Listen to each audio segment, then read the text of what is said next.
गंमत ही आहे की नंतर मी हे त्याला सांगितलं माझा आजोळ डोंबिवली आहे. तसंच माझी एक आत्या म्हणजे मी राहिले माहीमला, खूप कॉस्मोपॉलिटन हे होतं, माझं हिंदी तितकं चांगलं, कोकणी गुजराती या सगळ्या गोष्टी मी बोलू शकते. पण ह्यांनी आता त्याला ते आठवत नसेल, घेतलं नाही त्यानं वगैरे, हे जे न हे पवारांच्या स्क्रिप्टमध्ये नव्हतं. दॅट हॅड कम फ्रॉम हिम आणि मी ते जिथे जिथे आणू शकले तिथे प्रयत्न केला. तसंच मी जेव्हा सेटवर गेले, आता भीती ही ह्याच्या पुढे बोलणार कोण, कारण आज आपला माझा सिनियर ना तिकडे, तर पहिल्याच दिवशी तिथे गोल गोल फिरले मी सापडेना म्हणून, आणि गाडी कुठे ती पा केली एकदाची, रिपोर्ट ऑन टाईम. मग म्हणाला की टाईम आहे आणि का शूटिंग केले, 7च्या शिफ्टला, आणि तो माझ्या आधी मे बी 5-10 मिनटं आला असेल, पण तो दिग्दर्शक आहे ना, मला कॉल टाईमलाच पोचायला हवं. म्हटलं सॉरी असं झालं तसं. आणि मग त्या ह्याच्यात हे सगळे डिस्कशन झाले आणि मला लक्षात आलं, मी ते योला म्हटलं, यो कॉस्ट्युम कंटिन्युटी बघत होता की यो काय आहे ना, माझे जे गाऊन्स आहेत ते गाऊनमध्ये असं, आणि म्हटलं एवढा परकर दिसला पाहिजे खाली. सो तिकडे मला निशिनी असं म्हणजे मला असं माझी ती यो मोमेंट होती की त्याने असं किया तूने कुछ तो सोच के आई आहे म्हणाला. तर म्हटलं बरं, पण त्याला मग मी सांगितलं की मी इथे डिलाईल रोडला हाजी कसमच्या चाळीत माझी आत्या राहायची, तिथे कित्येक सुट्ट्या मी हे सगळं बघत, आणि ती जी जारिंग हे आहे ना ते सगळं तिथून आलंय.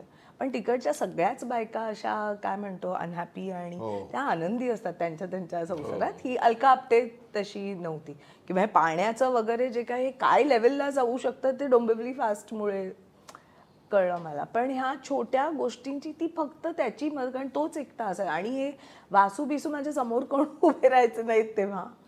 पण त्यांची सिनियर होती, मी सिनियर, आणि I was already Shilpa Tulaskar by then. नंतर आमची खूप छान मैत्री झाली. पण ब्रीफिंग हे फक्त मारलं असतंच ना.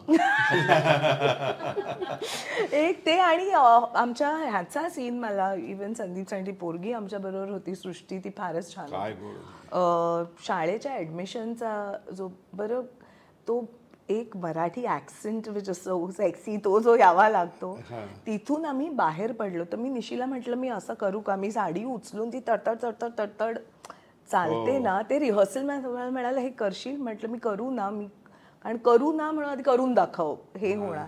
ह्या छोट्या छोट्या गोष्टींची लोकांनी आठवण काढली, मग तेव्हा सुखावतं मन जरा की आपण थोडंफार जे काही करतो ते. शाळेचं सीन जेव्हा ती मुलीला ती टीचर काहीतरी म्हणायला लावते, 0-0 वालं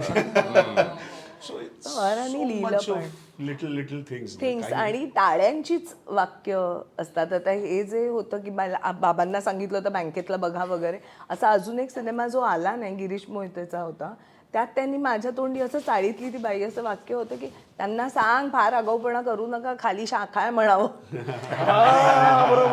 सो मला इतकं वाईट, कारण ही this is very classically Sanjay sir. बरं, शूटिंगच्या वेळेला ना ह्याला एक सवय होती, वल्ला. चांगलं काही झालं की निशीला विचारते हा काय आता दुबईवरून आलाय का असं. म्हणजे छान झालं. तर ते यू कीप वेटिंग ना, हा काय किंवा तो काय, खूप दिग्दर्शक असे आहेत तर हा काट चालू आगे असं करतात, आणि इट्स एक्स्ट्रीमली डिमोटिवेटिंग. हा काय असं बोलतोय. बरं, आपण संदेश तुमच्या सीनवर तुम्ही दोघं, मला वाटतं डोंबिवली ट्रेन मधला जो ट्रेन मधला सीन आहे त्या सीनला तुमचा एकत्र सीन आहे.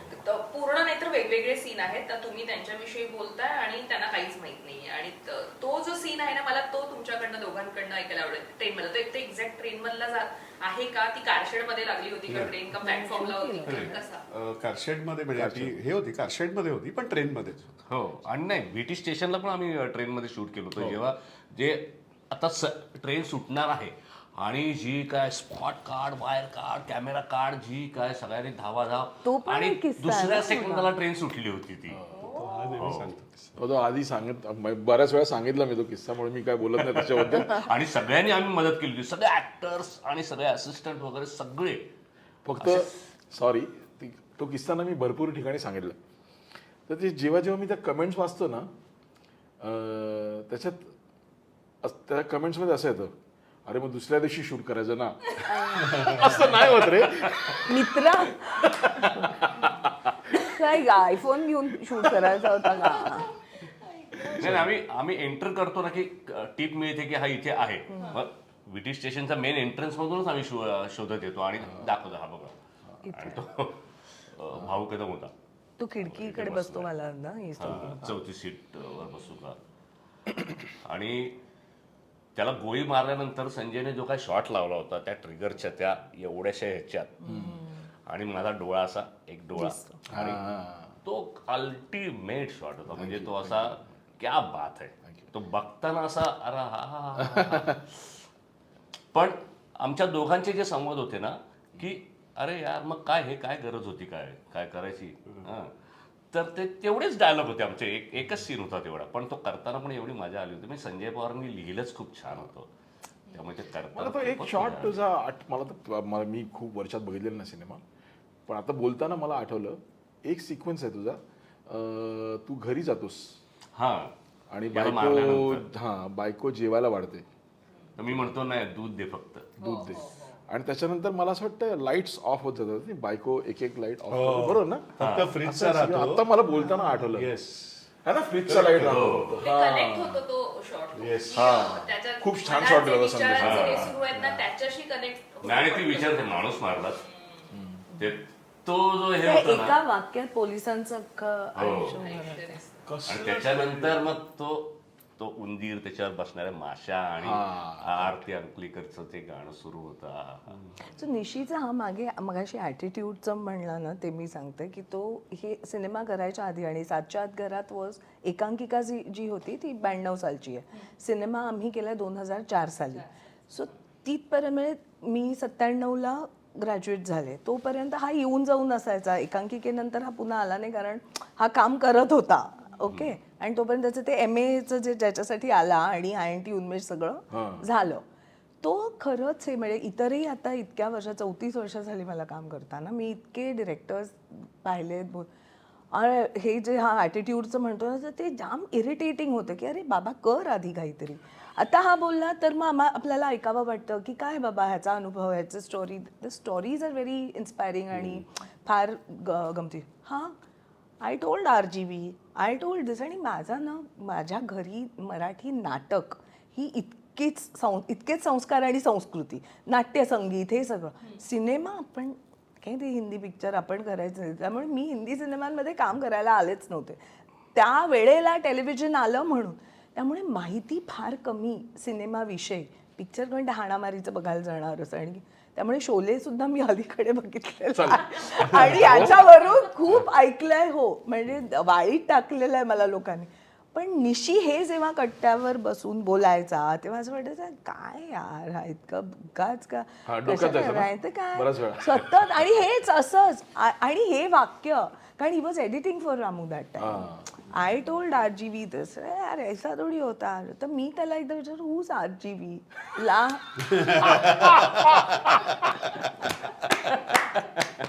सो कॅन यू इमॅजिन माझं काय झालं असेल. तेव्हा काय ऐकवलेलं? मग नाही बाजूला घेतलं समजावलं ही गंमत आहे. म्हणजे आधी सगळी पिसं काढली माझी पण त्यांनी तेव्हा शिकवायचं आम्हाला हे सगळेजण की इथे येऊन का लाईट घे काय कर. आता कोणाला तेवढा वेळ नाही आणि मुलांना शिकायचंही नाही आहे. स्क्रिप्टमध्ये 2 गोष्ट शेवटपर्यंत मला असं वाटतं 3 दिवस का 4 दिवस आधीपर्यंत एक तर शेवटचा तो डायलॉग मी मरताना आणि आधी हे होतं की हा मरेल का नाही वेदर विशू म्हणजे तो मरेल का नाही हा ठरलेलं नव्हतं. अच्छा क्लायमॅक्स. हां सो हे सगळं जसं होत गेलं ना मग ते संजयला आणि ह्याला वाटलं की हा मेला पाहिजे.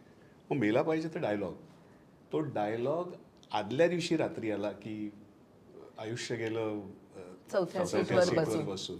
बरेच हलवतो ना शेवट सगळं. तो डायलॉग जो आहे ना तो हे सगळं इतकं ग्रो झालंय ना ते सगळं असं आपण म्हणतो ना तसं ते झालेलं आहे. पण माधव आपटेचा जो मारलंय त्याला हे तुम्हा सगळ्यांना स्क्रिप्ट मधलं पटलं होतं की का मारलं? की त्याला सिनेमाचं जे असतं ना की हॅपी एंडिंग तो काहीतरी करतोय सिस्टमच्या विरोधात जातोय सिस्टम त्याचं ऐकते असा एक एंड असं तुमच्या होतं का फायनली मनात किंवा परत मी काय? नेहमी म्हणतो की आयुष्याचं काही लॉजिक असेल सिनेमा एक त्याचं लॉजिक उभं करतो. तसं ते मला असं वाटतं म्हणूनच तो शेवटचा डायलॉग किंवा मारायचं की नाही हे त्यांना तोपर्यंत पण जसं ते लॉजिक सिनेमाचं उभं राहिलं it was the correct thing. म्हणजे impact is the most important thing. तो माधव आपटे मरतो म्हणून तो इम्पॅक्ट आणि अचीव्ह दुसरी होतो. महत्वाची गोष्ट मी तुला सांगू का? ही डोंबिवली फास्ट ही सेन्सिबिलिटी आहे ना, ही खूप वेगळी आहे. कारण त्यावेळी ज्या प्रकारचे सिनेमे आम्ही करत होतो सगळे, everyone wanted to make commercial cinema. Yes. You know, 4 गाणी पाहिजेत, ॲक्शन सिक्वेन्स पाहिजे, आणि असेच सिनेमे करत होतो आम्ही. म्हणजे मी ॲज अन असिस्टंट म्हणून पण, किंवा माझं सावरखेड एक बघ, किंवा सातच्यात घरात पक पक पक पक पक पक, येस, डिफरंट सेन्सिबिलिटी अगेन. पण we wanted to make a commercial cinema. So जेव्हा निशीने मला ही गोष्ट सांगितली ना, मला अजून आठवतंय, त्यावेळी मी सातच्या आत घरात शूट करत होतो पुण्याला. ओके. आणि मी जिथे राहत होतो तिथे निशी आला होता रात्री. आम्ही एकत्र जेवताना त्याने आम्हाला ही गोष्ट सांगितली. मला जेन्युअनली कळली नाही गोष्ट. पर्पज नाही कळत त्याचं. हां, बिकॉज मला असं वाटलं की ही सेन्सिबिलिटीच नाही ना, म्हणजे कमर्शियल सिनेमा बनवायचा ना.